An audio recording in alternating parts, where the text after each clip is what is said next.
All right. Sorry. Footsies under the table there. That's a great start. Okay. All right. Rolling. Hi, my name is Geoff Stone, and welcome to another episode of the Lightning Studio podcast. Here with me today is Jeremy Benoit. I said it correctly. A lot of did. people say Nailed it. Benoit. There's a lot of different renditions. That's the correct one though. And so you work here at GBC in athletics. Can you tell me how long you've been here and what you do here? Yeah, so I came here in August of 2015, so now it's going on 5 years, about 4.5 so far.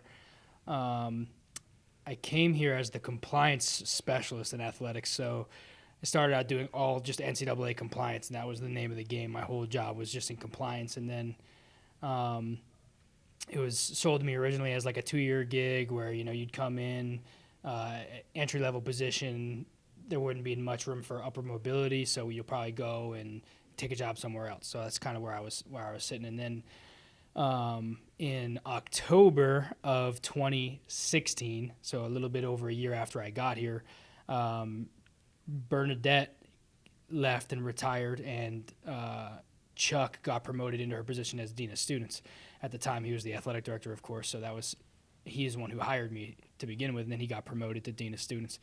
And it was at that time where, after the hiring process, they bring in Dr. Tom Brennan, who worked at Division I his whole life. For 40 years, he was a Division I guy, and they made the decision to promote me to assistant AD to help get him acclimated to D2, because obviously budgets and staff sizes and all that stuff is a lot different. 200 student athletes versus like 400 student athletes, it's just a different game. So they promoted me then to assistant athletic director for compliance. And ever since, I went from that to assistant AD for compliance and operations. And then now I'm the associate athletic director, which leads me to do a bunch of different things. I still manage compliance, but I do a lot of staffing stuff. I manage our budget. I do, a lot of the stuff that nobody ever sees. Yeah. So somewhere along the line in that story is when I met you in 2017. And then at first I was a baseball player and then went on to do other things and quickly gravitated to you as someone I could go to get a lot of this stuff done. Like this backdrop here, it's been up for like 2 years. Wow. This Yeah. has really, I don't know how much you guys got this for, but we use it a ton too. We actually got it with some free funding we got from the NCAA when they changed their branding from I Chose D2 to Make It Yours, which is the moniker there on the backdrop. Basically, they gave every Division II school in the country like $1,000 a year to spend on Make It Yours branding, so that way that their logo, their new moniker would be out there for everybody to see. Yeah, and this specific thing, I would say we've used the best. We use this a ton. Yeah. I mean, you guys use it for that, for all your pictures and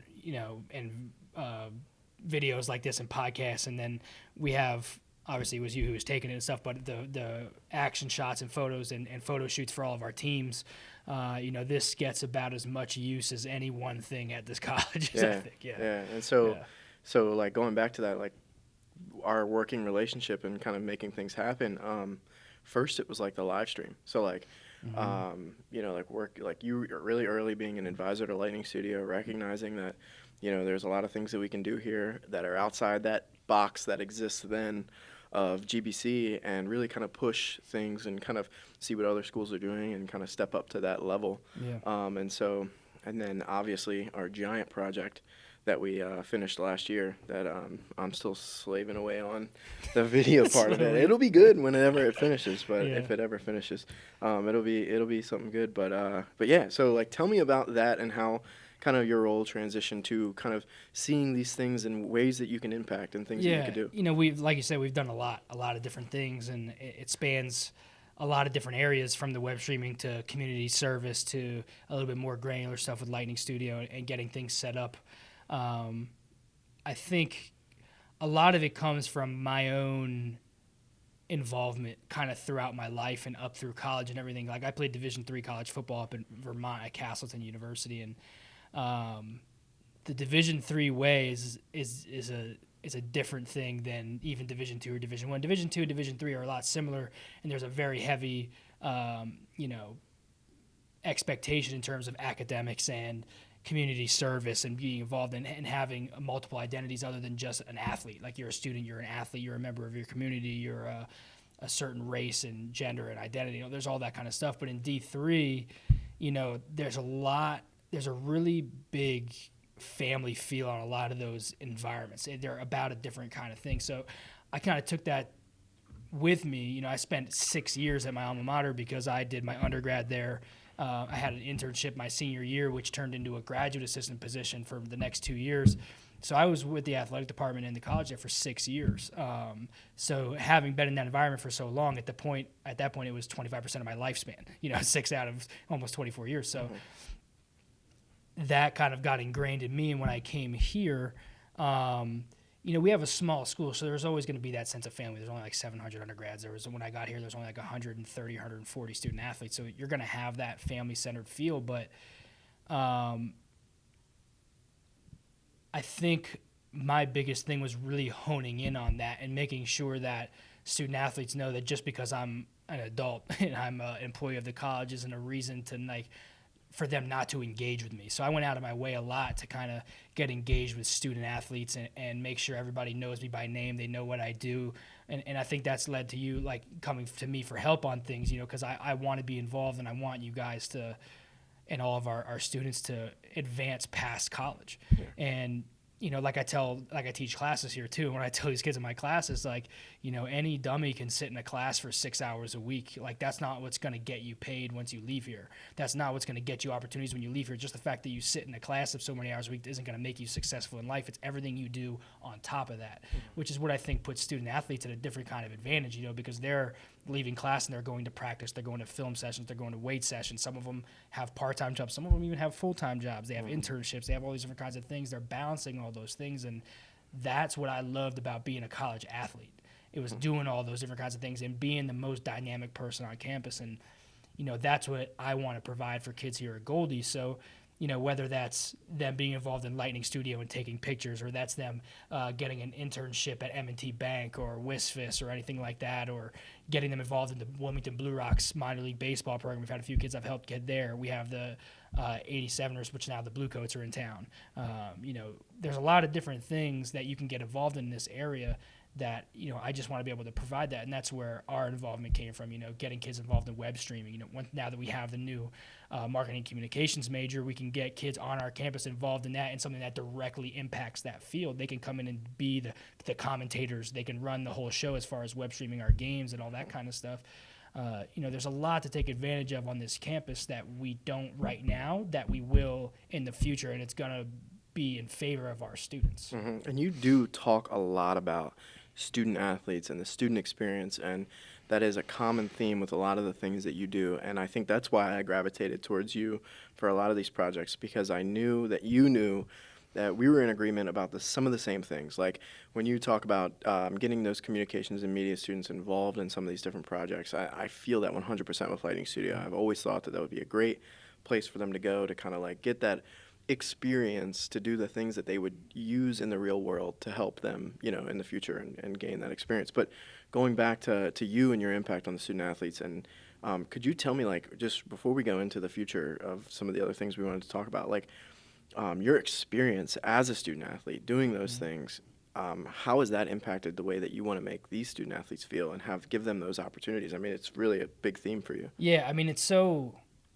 I was always the be-all, do-all. Like, I wanted to do everything, and I wanted to be that guy, like, my whole life growing up from high school, you know, being a first-team all-state football player and being on different student organizations and, you know, playing 3 different sports and doing all that kind of stuff. I wanted to be the guy that does everything, you know, and I kind of grew up that way, and my dad kind of pushed that. My dad's the same way. My dad, you know, growing up, my dad worked a full-time job. He was one of the head guys at the Elks Club back home. He did all the important stuff with the Elks Club, ran community organizations, stuff like that.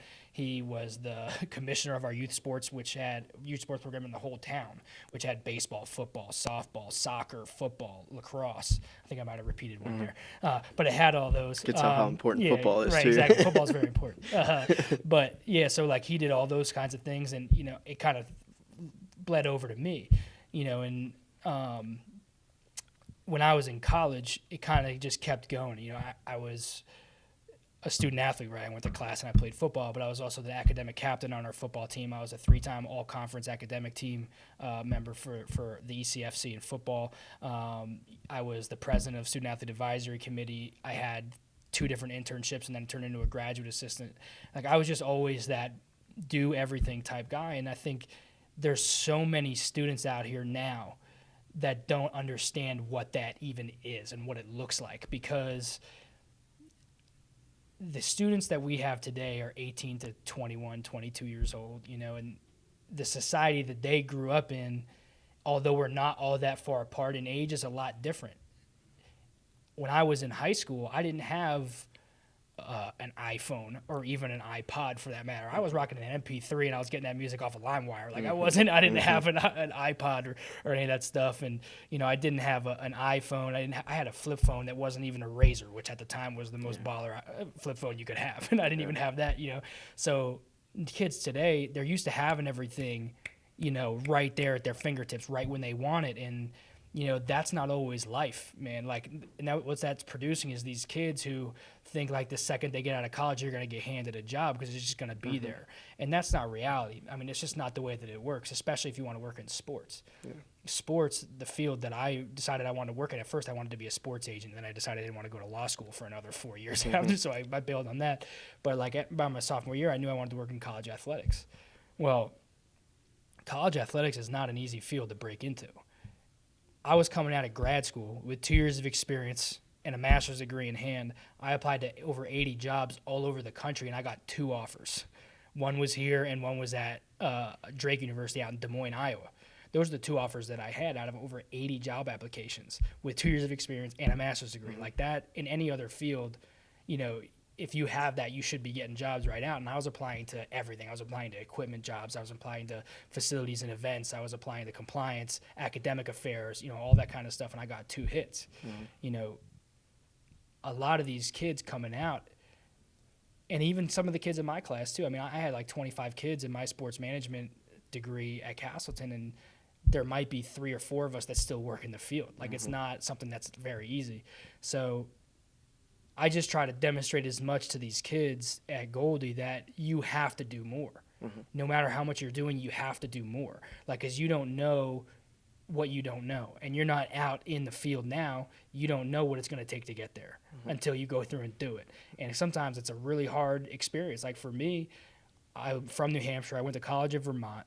Applying to all those jobs, I wasn't getting any hits after like 6 months. It was like May, and I hadn't had anything, and I started applying to jobs in January, so it was like 5 months.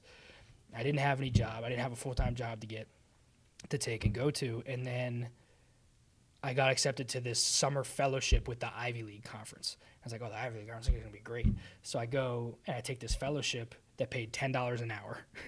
As a full-grown adult, I finished grad school, and I'm getting paid $10 an hour. And, I moved down to Princeton, New Jersey, which is where the Ivy League conference office is located. And, I worked 40 hours a week for $10 an hour. I had a terrible 3rd-floor apartment above a chiropractor agency, or whatever you want to call that, office. And then I was in that apartment. I couldn't even afford to have my air conditioning on. It was like 95 degrees in the middle of summer in New Jersey.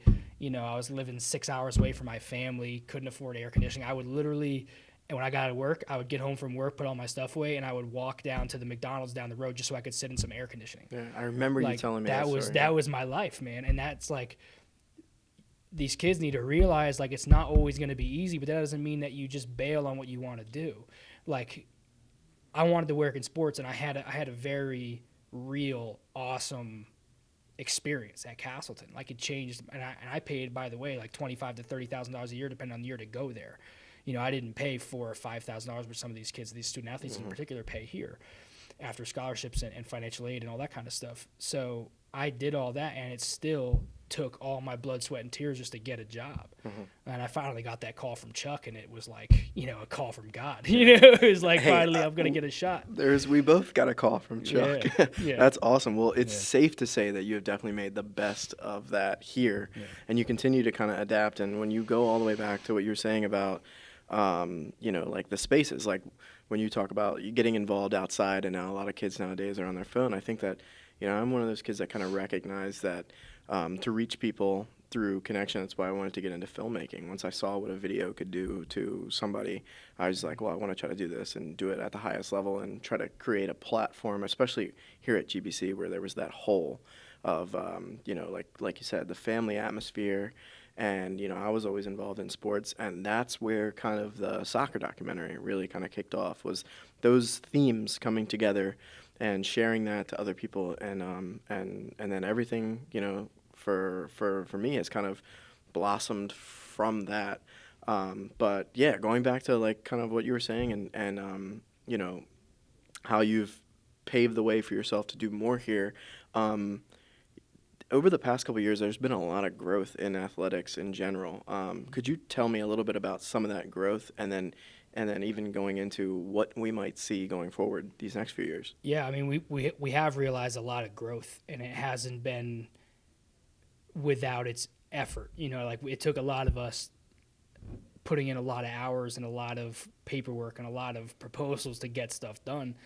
A lot of that attributes to Dr. Brennan too. My boss, the head athletic director of the athletic department, and he comes from, like I said, Division I, where you have a lot of initiatives, you have a lot of staff, you have a lot of that. And when he came here and started enacting all these initiatives and starting all this stuff and pushing and pushing and pushing, for a lot of us, it was a little bit like tasking, because you already have a small department and now you're adding all these different things. Like, it became a lot. But once you kind of settle in and you find out what makes sense and what doesn't make sense, and you find what works and what doesn't work, you're able to settle in and really get the best value out of the things that you can. We've started a lot of different things. We've really enhanced the academic support program, and Beth Ann has been integral in that. She's adding a lot. She's our head women's basketball coach. She already has like that full-time job, and then she has the academic area, which she also does. So we took that area, we added different academic support strategies, kind of putting a more of a hyper focus on kids that come into us with lesser academic credentials. They might have a lower GPA or a lower SAT. We kind of earmark those kids and work with them a little bit stronger and make them go through more required activity to make sure they make that transition to Goldie from high school or from junior college successfully. So that's one of the things that we advanced. The facilities themselves, we've put in a lot of things that cost a lot of money at this college. Over the past 4.5 years since I've been here, we took that first thing was the soccer field. When I first came here, the soccer field itself looked like a prison yard field. It had the old galvanized steel fence around it that was starting to rust, and it was like this grass that just wasn't holding up. We ended up having to cancel all of our home game activities and move all our home games off campus. We're playing all of our home games not at home because the field was so beaten down we couldn't even play on it. So that summer, we did some research, found some different companies in the area, and we got a nice Bermuda grass field put in. We replaced all the fence. We got a new windscreen on the back. Everything's branded and good looking. And, the Bermuda's been a little bit tough to handle because it's something that I don't necessarily have an expertise in, and our facilities staff doesn't really have much expertise in it, so we've had to rely on outside sources. So we've had a little bit of trouble getting it started and getting it really rooted in the ground. But for the most part, it's been a positive experience for us. And then the past year and a half, we've put in $100,000 for the scoreboards, one on the soccer field, one on the basketball court. We replaced all the pads at the basketball court. We've replaced all the banners in the gym. We've done a lot of different things. We just bought a new windscreen for the softball field that hasn't gone up yet, but it should be soon. So physically we've advanced a lot. And then on top of that, from a straight up athletic success standpoint, we've gotten a lot better. We have an interesting scholarshiping model, which when you look at it versus our competitors and the other people in our conference, wouldn't necessarily always lend to you being at the top end of things. Generally speaking, financial aid, we can get kids to go here for pretty inexpensive, but we miss out on some of those top tier kids because we don't give full scholarships. But that's basically kind of what separates us from some of the more tight-ish programs in our conference. But given that, our tennis team made it to the Sweet 16 last year, as you know well. They've been really successful. Men's basketball and women's basketball last year went to the semifinal. Women's soccer went to the semifinal last year. 2 seasons ago, well, now 3 seasons ago because it was this year, men's soccer went to the second round of the NCAA tournament. We were both there for that. We've had a lot of success, and some teams are getting better. Men's golf is on the rise. They had the most stellar year this year that they've had in basically since Tobias and graduated in 2006. They've had one of the best seasons ever, and they have some really quality golfers on that team. Tennis is still doing very well. Men's soccer is rebuilding after that huge graduating class from a couple years back. They're starting to get back to where they need to be. Women's soccer is going to grow a lot going into next year. They have a lot of recruits they're hitting on that are pretty strong athletically. I think they're going to be just fine. Cross country and track. Now that we've added track, we just added track. Last year was our first season with track and field. Then having a track team is integral for the cross country. They feed off of each other for success. So you'll see those two start to rise once track really gets its feet in. We started baseball. My first basically job once I got here was I was steering the hiring committee for a head baseball coach. That's so interesting. Literally like right as I started. That's so you helped hire the guy that helped bring me. That's ironic. It's all tied That's together. awesome. So speaking about starting those programs, especially and you're talking about the success of a program, baseball specifically, starting from nothing, then making the playoffs their second year, and then now they're having like the best start of the program, and this is their fourth year. And tell me what it's like going through and. You don't really know, you're working with all of the teams, and so you're balancing a lot of different stuff. But like with track and field and baseball specifically, and surely if the college keeps growing, there's new programs that are going to come. Talk to me a little bit about starting programs and what that's like. It's really it's fun. Like I enjoy starting programs and seeing them through and that kind of stuff. It's just really once you start a program, like when we started baseball, 2016-17 was the first year we had baseball. That first season, we ended up going, 10 and 35, 10 and 35. Mm-hmm. So you go 10 and 35, and all of a sudden I'm hearing, wow, your baseball team's not that good, huh? It's like, what are you talking about? It's the first year. Mm-hmm. Like, that's it. Like, would you expect them to go, 35 and 10? Like, that's just an unrealistic expectation. So sometimes it's about curbing that kind of stuff and curbing that success thought. Like, you're just going to come out of nowhere and have 40 freshmen and you're going to be the best team in the league. Mm-hmm. That's just not going to happen. But I was actually part of an inaugural season myself. Like the football team that I played on in college at Castleton, my freshman year was the first year that football existed at the college. So I was part of that. So bringing in these new programs, you already kind of know what to expect after having gone through it. The one thing that's hard to fight through a little bit is kind of the attrition. And we haven't seen that necessarily with baseball and track here.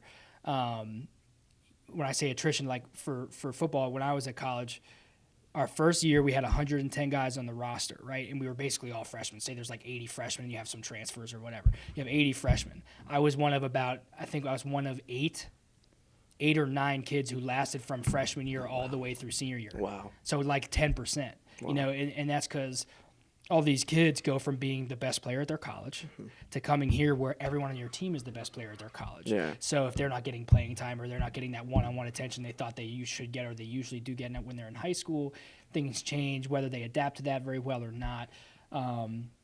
It all depends. So that's kind of, as an administrator, that's the part that you really have to hone in on and kind of keep an eye on is the attrition. You don't want to be losing kids every year because then your graduation rates go down, your academic success rates go down, all these different key factors that the NCAA hones in on, you're all of a sudden not so strong. And so those are the kinds of things you really want to look out for. But other than that, starting those programs has been a positive experience. I think you always go through the bumps and bruises of starting a program. You learn things that you didn't really know before. Track has been interesting because when I went to school, we didn't have track at the college that I went to. So seeing that and how that works is different for me. But baseball was a fairly easy one to get through, I think, and it helps having you go out and you get a good head coach your first time around. I know the way that he's recruited his program and the way he's run his program with such discipline, while also being a player's coach. Going out and hiring the right guy off the bat is usually a huge help. Mm-hmm. Because if you hire the wrong guy off the bat, it's just going to spell nothing but nightmares. We were lucky enough to get Coach Riley in, and he's done a good job for us. He's kept his roster numbers pretty high. His guys have been pretty happy. He doesn't have much attrition at all. It's been very positive. And he as far as an administrator is concerned, he follows all the rules. He does what he's supposed to do. He doesn't overspend on things, and he does a good job fundraising. He's got a good setup. And having Andy coach track has been great too, because when you have a guy around, he was already coaching cross country for us for the last few years, and then when we added track, he agreed to become full time. He was only part time at the time. He became full-time to do both sports. So anytime you have somebody that you already know what to expect from them, it makes things easier because you don't have to go through all those bumps in the road. You kind of already know what you're expecting. Yeah. And so one thing that I would also like to talk about that's a big thing that's happening all around campus is obviously, we're almost at the end of the academic year, but we have a new president, Colleen Keith. Yeah. So for me, my perspective is kind of different because I was graduated last year and I thought I was out of here for good. So then I kind of come back, scoot right in at the beginning of the year. But and you're in athletics and we're going through this whole transition process and all this stuff. But athletics, you guys have all these seasons going on, so things can't really do much. But you guys have figured out a way over the past few years to do this, and now that there is just a lot of push for how can we do things differently? How can we do things better? How can we, succeed and exceed the expectations? What do you guys see from athletics going forward in the next few years? I mean, there's a lot. First of all, having Colleen here is a major advantage for us. I think the past two presidents that we've had, nothing against them. I mean, they both served their purposes and did great in the capacity that they had. But having an outside voice, both of those previous presidents were here for 40 years or something like that. I know Gary was here for about 40. I wasn't here for Dr. Ilias, so I can't speak to that. But something about having a new voice in the room is important because she can hear all those things, and it's the first time she's hearing it with a fresh perspective. And she knows how things have happened at other schools. She's been at several other schools. She understands those kinds of things.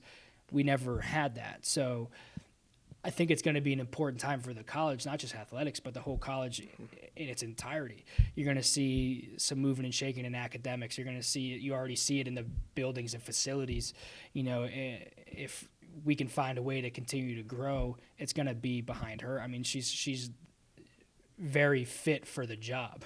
She has a lot of great experience. There's nothing that you could say that would point you to a different person. So I'm really glad it ended where it did. With having Colleen as our president, it seems to be going well so far. The strategic planning process has been interesting. So I think she's going to do great things for us. It's nice to have a new voice in a room. One thing that athletics has that basically none of the other departments have is new people.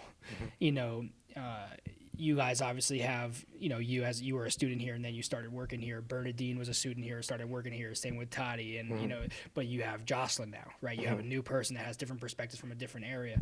The different areas on campus have a lot of people. Their departments are similar to that, where they have a lot of people who went to school here or came here fresh out of college and haven't left. So the one thing the athletic department has, is a little bit of that. We don't have any people who work in athletics that went to school here or worked here for a long period of time. Our longest tenured person in our whole athletic department is Beth Ann, and she's been here for 7 years. That's not a long period of time.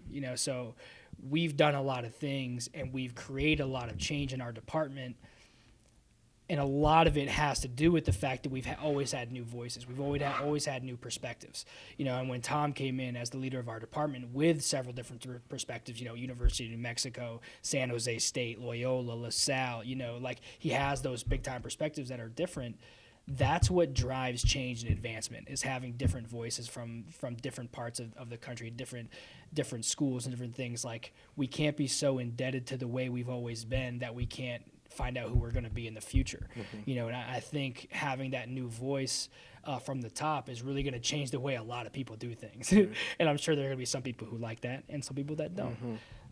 For us, I think we're probably one of the more advanced, in terms of the things that we do and the different programs that we have at the college. So in terms of things for change, I don't know that we're a primary concern in that area because we're already ahead of certain other areas. So, but there are things that we would like to see done. Dr.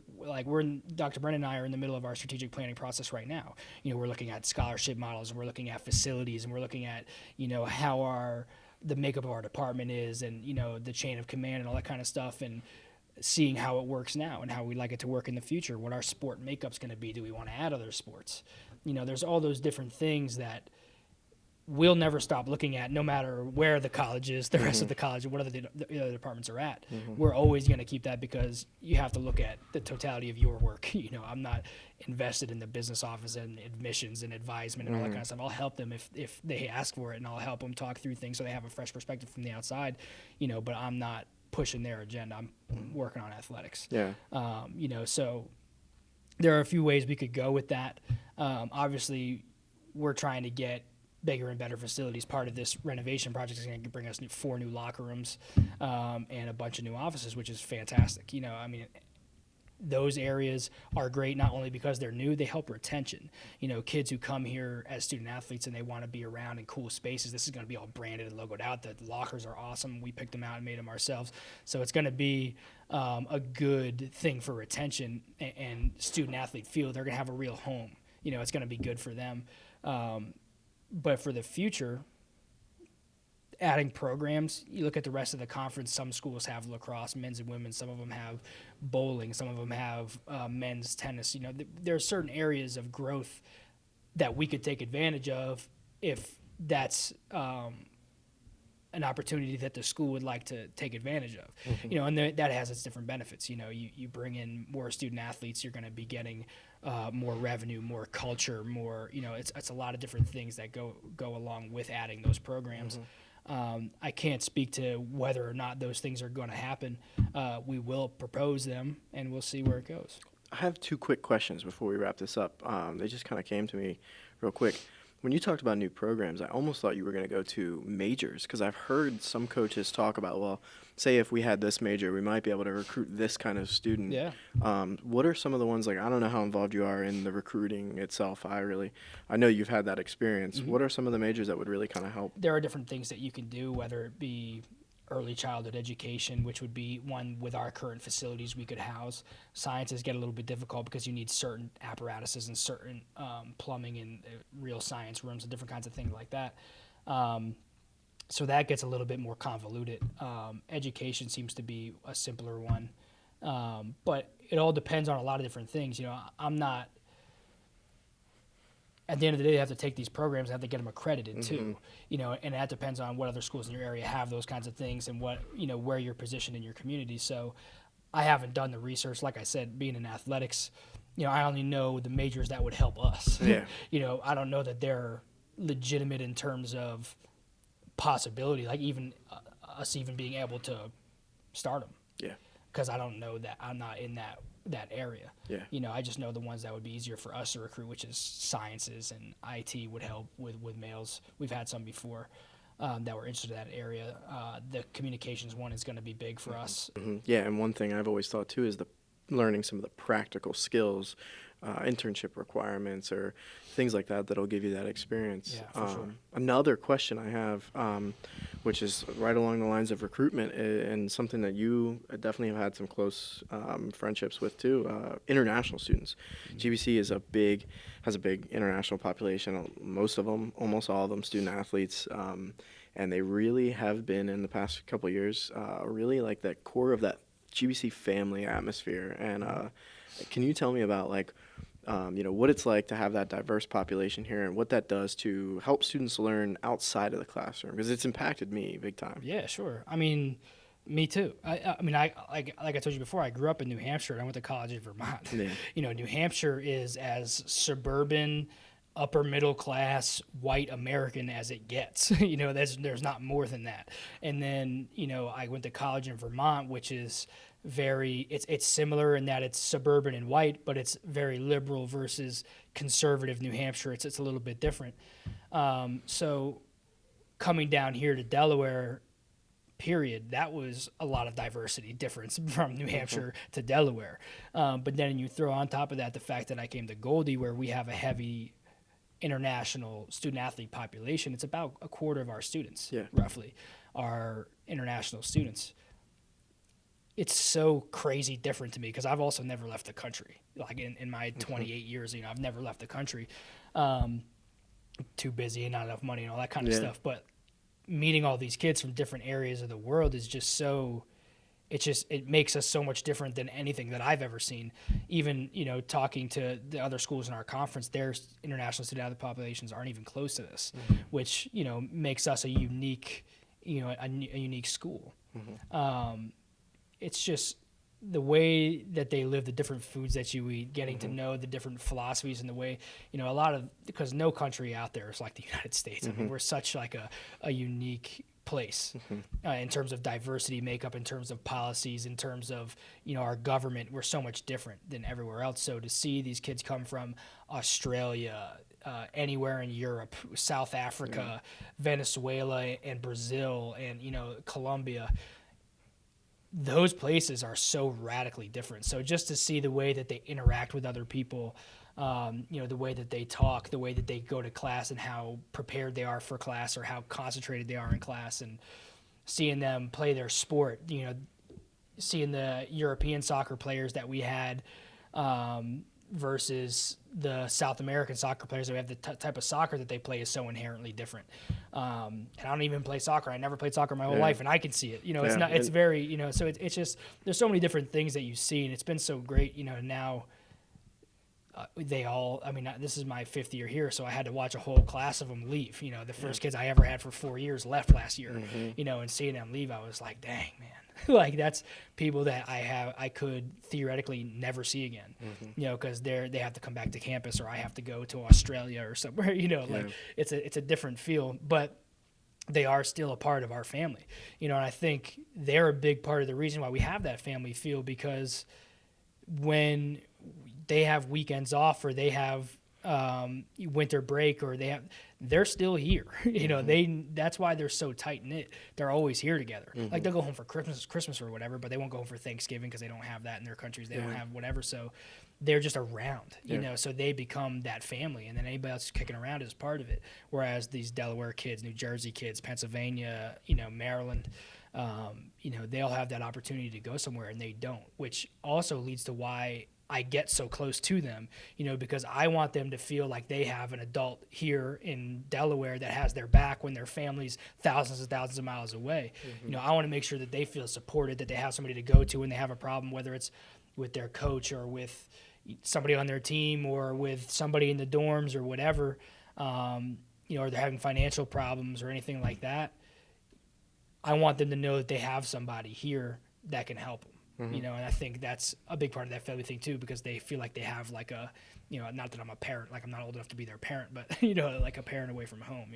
And just recently, actually, just today, I went out there passing out flyers, and Maria, Maria, the tennis player, Maria Bruno, she created this wonderful flyer. We're going to start a international student association to help build that community. That's awesome. Help give them that, that place to go to kind of meet each other, and just remember if they bring in any international foods, just so you save me some. Put it in a box and put it in the fridge. I'll pick it up the next day. I see all your cooking on Instagram, and I try to tell you.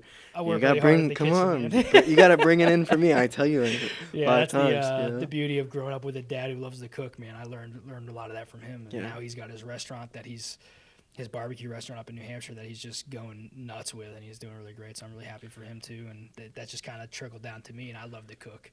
And, Becky likes me to cook too, so that helps. Yeah, well, you'll have to bring me something, because for sure. I can't cook. But all right, brother, thank you so much for coming on here. You're such an important part of our family, and a great voice to have, and a great friend of mine too. So thank you. Thanks for having me. Yep, awesome. Thanks.